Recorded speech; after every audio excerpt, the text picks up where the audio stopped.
Hola, buen día, buena tarde. Soy Jessica Fernanda Conejo Muñoz y les voy a compartir mi ponencia que se titula Más allá del alma punk, un relato antiartístico de la contracultura en torno a la década podrida. Voy a leer la ponencia y más adelante voy a dejar correr algunos fragmentos de las dos películas de las que hablaré. Comienzo. A partir de los años 70 empezó a extenderse el influjo de la cultura punk y punk rock en las comunidades de jóvenes submetropolitanos en México. Hay varios videos documentales y también obras de ficción y videoarte que registraron, representaron y parodiaron las apropiaciones locales de símbolos como los Sex Pistols y los Ramones. A escala internacional no puede hablarse de un único movimiento punk ni desde el punto de vista musical o de indumentaria ni desde el punto de vista político. A partir de los años 80, la performatividad punk en México, sin ser homogénea, se caracterizó por incorporar a su discurso una reflexión crítica sobre acontecimientos históricos que estructuraron y reforzaron su identidad antisistema y antiinstitucional, como el terremoto de 1985, la inserción de la contracultura como objeto de estudio de los intelectuales de izquierda, el Tratado de Libre Comercio, el asesinato de Luis Donaldo Colosio, la Guerra del Golfo y el movimiento zapatista. Acervos como el del Museo del Chopo dan cuenta de la producción cultural de los colectivos punk mexicanos, particularmente la publicación de fanzines y amplias documentaciones fotográficas de patrones de vestimenta, cultura corporal, tocadas, slam y lo que Pablo Gaitán describe como nomadismo dentro de la Ciudad de México, sus márgenes y territorios suburbanos. La relación entre el punk y el cine data de los 70.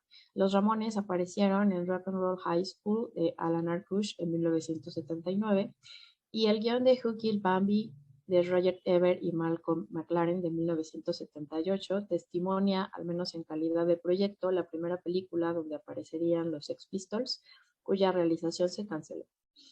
En el catálogo de la exposición La Era de la Discrepancia, se destaca que a partir de los 80 en México se realizaron 4 películas independientes en torno al desenvolvimiento de la comunidad punk de Ciudad Nezahualcóyotl. Sábado de Mierda de Gregorio Rocha, Nadie es Inocente y Alma Punk de Sara Minter y La Neta No Hay Futuro de Andrea Gentil. En 1980, Francisco Guerrero realizó Intrépidos Punks, una película de ficción donde el director dio rienda suelta a una caterva de punks mexicanos inexplicables, alejados de la realidad de los Ramones y Sex Pistols. Cierro cita.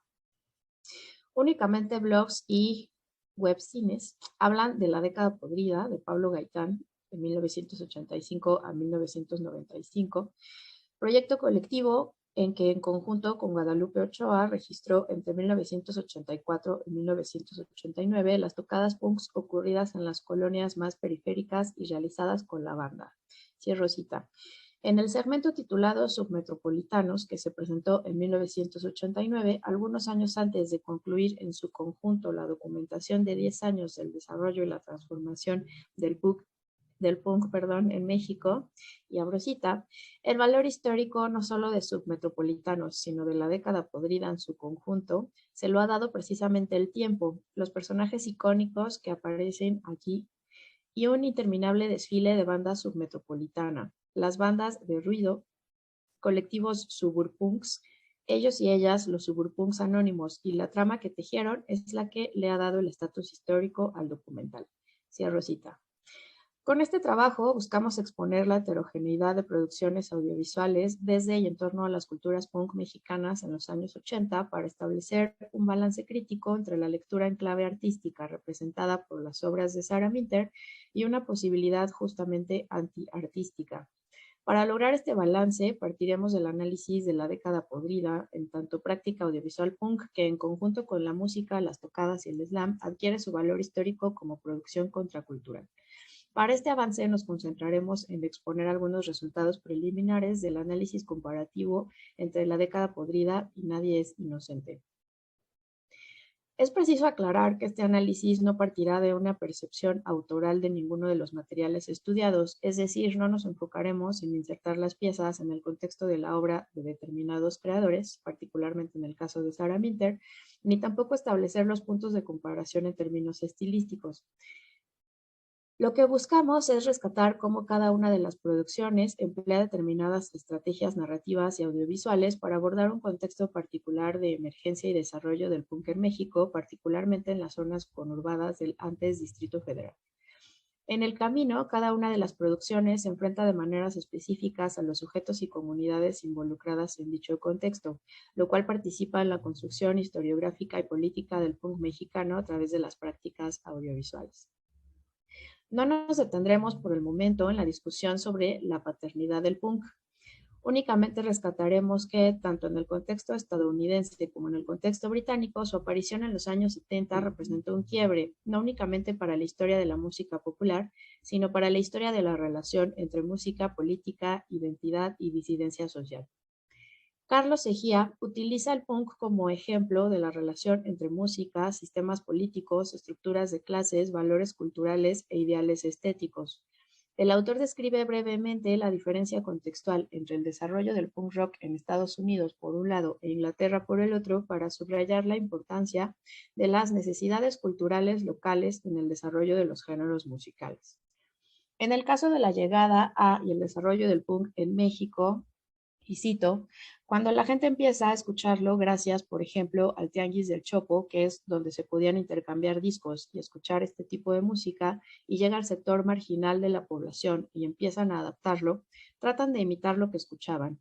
Lo primero que se hizo fue tratar de trasladar la visión de las bandas de punk del primer mundo al contexto mexicano, que es realmente el de la marginalidad. Lo que estaban viendo esos jóvenes era un total abandono.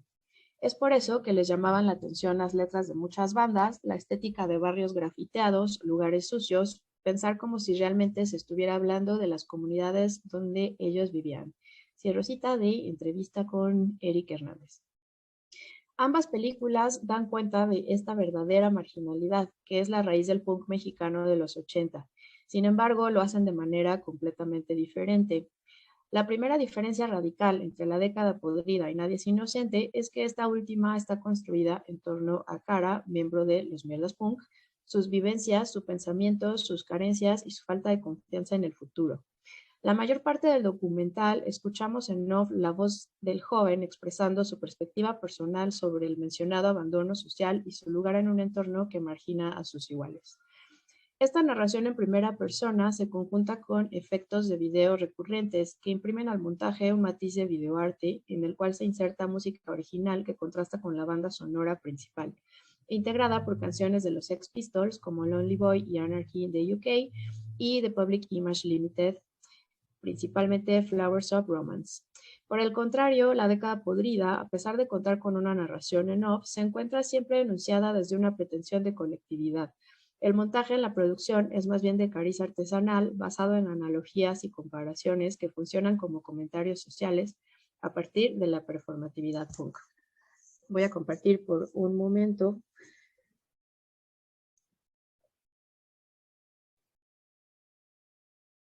algunos fragmentos iniciales de Nadie es inocente.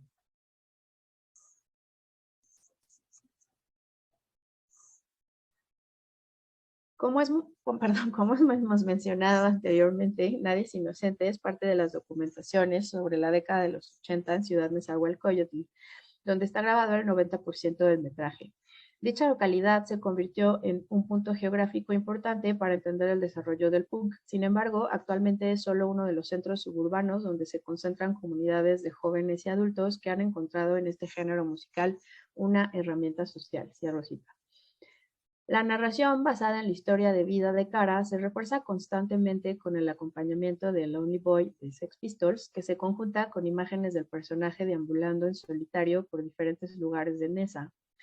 Podría decirse que el relato tiene forma circular. Desde el inicio vemos a Cara viajando en un autobús, dejando atrás su localidad y expresando su descontento ante la marginación y el descuido del gobierno que afecta a toda una comunidad. A lo largo de la obra se presentan numerosas secuencias que hibridan ficción y no ficción, ya que observamos al personaje desenvolviéndose en su cotidianidad, aparentemente de forma natural, en tanto que la presencia de la cámara y la videoartista nunca son aludidas directamente. Esta estructura, cercana a los recursos del cine directo, pretende atestiguar acontecimientos tales como problemas familiares, convivencias con amigos, cambios de aspecto físico, vagancias, reuniones, consumo de drogas, etc. Uno de los pocos fragmentos que rompen con esta estructura es la inserción de algunas secuencias de Sábado de Mierda, donde se registra una tocada y la persecución policíaca a los asistentes.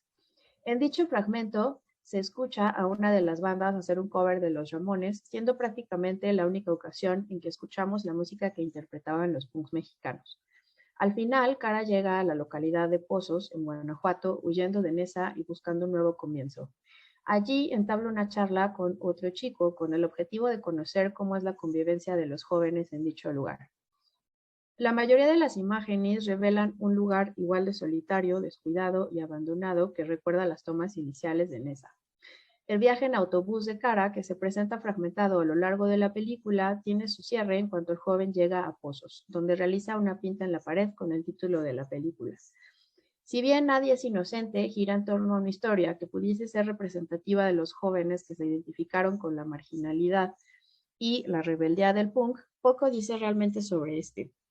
Las alusiones a la indumentaria y caracterización emparentadas con el diseño que Malcolm McLaren construyó para los Sex Pistols, así como la introducción en la banda sonora de las canciones antes citadas, son algunos de los escasos detalles que refieren al punk como movimiento colectivo.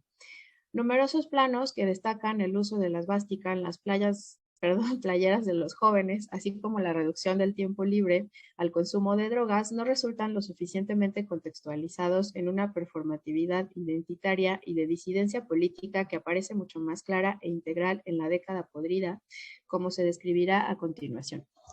El documental de Pablo Gaitán y Guadalupe Ochoa se caracteriza por su intrincada mixtura de material de archivo, tanto visual como sonoro, con el registro de las diferentes dinámicas de las bandas, las comunidades y el nomadismo que hizo crecer mucho al punk, en palabras de Gaitán. Fragmentos de discursos de Miguel de la Madrid, iconos representativos del anarquismo y metraje de las consecuencias desastrosas del terremoto de 1985, interactúan con Máquina del Tiempo, canción de Rodrigo González, y vistas de los fanzines elaborados colectivamente. Todos estos elementos contribuyen a contextualizar el carácter simbólico de los márgenes de la ciudad para la música urbana y su expansión entre la juventud. Logos de marcas como Pepsi conviven con alusiones a la economía del petróleo, símbolos nacionales, la masacre del 68 y un relato de hambre, miseria y depresión.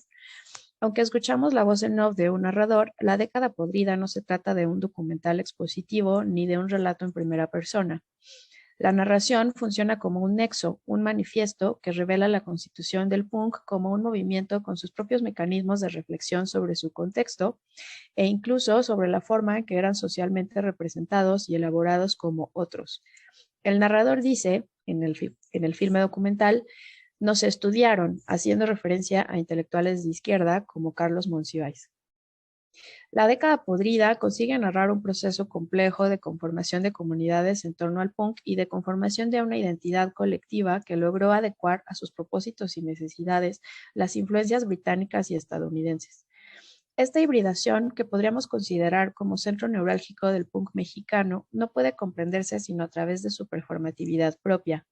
En la película se identifican los componentes esenciales de un conjunto de prácticas que en muchos sentidos continúan perviviendo hasta la fecha.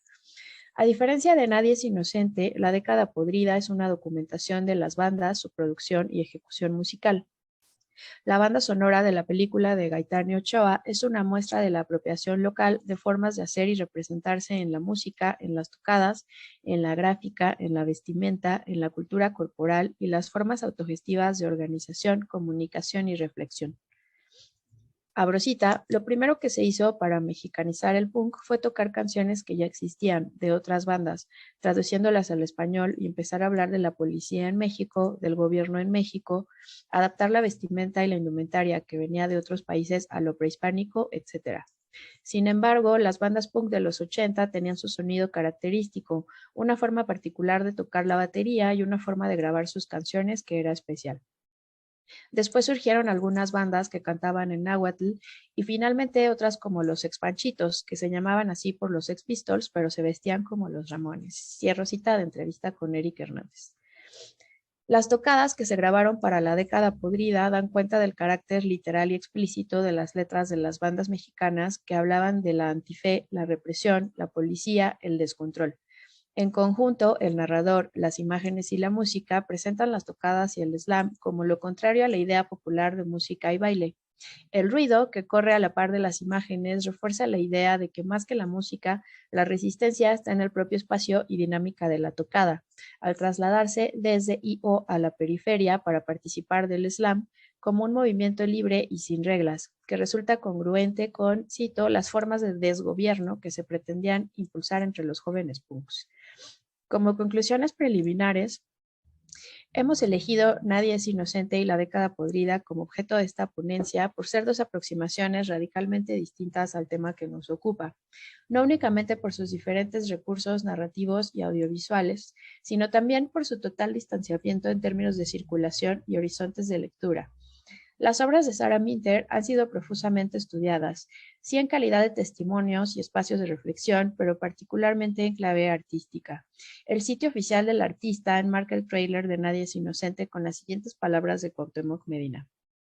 En Nadie es inocente, Minter tuvo un acierto al permitir que el grupo de jóvenes pudiera autorrepresentarse y crear una mitología propia, proporcionándoles un espacio de autorreflexión.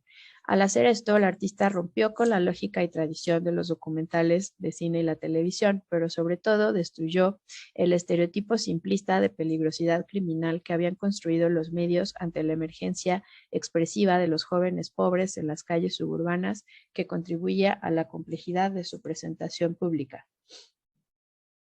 Nadie es inocente destaca, en efecto, inmediatamente por el manejo técnico de los efectos de video, la reflexividad audiovisual y la experimentación con la articulación entre imagen y sonido. Si bien estas cualidades formales son notables para comprender la relación entre videoarte y las expresiones contraculturales suburbanas, se mantiene en esa tónica de ruptura con el canon cinematográfico y televisivo, más que con una estructura ante la cual los propios grupos punk se están resistiendo. Medina afirma que permitió la autorrepresentación de los jóvenes en tanto agente que hizo posible el espacio de autorreflexión. Actualmente, la obra de Minter siempre viene acompañada de paratextos que aluden a un circuito artístico y o de festivales de cine, video y audiovisual. Mientras la obra de Sarah Minter se encuentra mediada por esta significación en el marco del videoarte y la historia audiovisual mexicana, la década podrida, en palabras de sus realizadores, acabó en esos años siendo una realidad marginal que la propia banda de colectivos, universidades o centros sociales no reconocían o de plano no conocían. En términos técnicos, cuando lo volvemos a ver con nuestra mirada educada y estética, ubicamos muchos defectos, pero en aquel momento, pues se valía, ya que no éramos profesionales y obviamente lo hicimos nosotros mismos. Además, en ese sentido, es punk, es informal, con sus fuera de foco, con los tonos azulosos que evidenciaban la no aplicación del balance de blancos, con planos y encuadres realizados intuitivamente. La forma no es su valor, sino el registro de los hechos y la experiencia. Creemos necesario establecer un balance crítico entre la lectura en clave artística y una posibilidad justamente anti-artística. En contraste con la década podrida, producido colectivamente como una práctica punk en sí misma, permite este balance. La película de Gaitán y compañía, todos activos en los movimientos punk de la época, resulta muy fructífera para comprender cómo los jóvenes se caracterizaron por abrir ellos mismos sus propios espacios de performatividad y reflexión, cómo intentaron desmontar todo aquello que se mostraba articulado no solamente con un sistema homogéneo y abstracto, sino con los propios elementos de una idea preestablecida de colectividad y del mismo punk. La música, la convivencia, la movilidad, el trabajo, la educación, las relaciones interpersonales, la economía, la legalidad, las instituciones, el gobierno, la guerra, etc. El montaje del documental que continuamos viendo, se encarga de desglosar con analogías y contrastes visuales y sonoros bastante evidentes cómo los componentes de sus formas de organización propias, principalmente las tocadas, el ruido y el slam, constituyen su resistencia frente a símbolos, ideas e instituciones concretas, como la religión, la policía, los partidos políticos, las discotecas y la música popular. También el mismo montaje de la década podrida logra contextualizar las búsquedas de estas colectividades en un entorno de crisis sociopolítica respecto a la que tenían sus propias ideas. en lo que Christian Metz llamaría sintagma alternante paralelo, pero de forma más intuitiva que conceptual, se sitúan los movimientos contraculturales en diálogo con la pobreza, la represión, el desempleo, la marginación y la falta de confianza en el futuro de los habitantes de una ciudad cuyas estructuras se encontraban quebradas desde el terremoto del 85.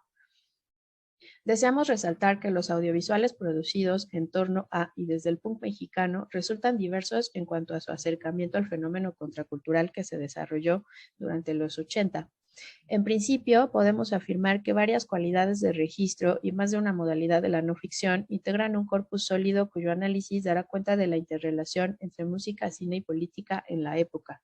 Dicha interrelación contribuirá en más de un sentido al estado de la cuestión que encuentra en el punk una beta de interpretación sociocultural de la marginación en el país, en especial de las comunidades submetropolitanas, como las llama Gaitán, en el Valle de México, de cómo la colectividad creó e impulsó sus propios espacios de autorreflexión, resistencia y contranarrativa en la propia práctica audiovisual, recurriendo a la hibridación y adaptación de formas situadas de protesta y rebeldía provenientes de contextos distintos, pero que anticiparon en México una profunda identificación. Finalmente, resaltamos un sincero reconocimiento de que hablar sobre cine, política y punk en un contexto plenamente académico es cuando menos una contradicción. Esperamos que, sin embargo, resulte una contradicción productiva. Muchas gracias.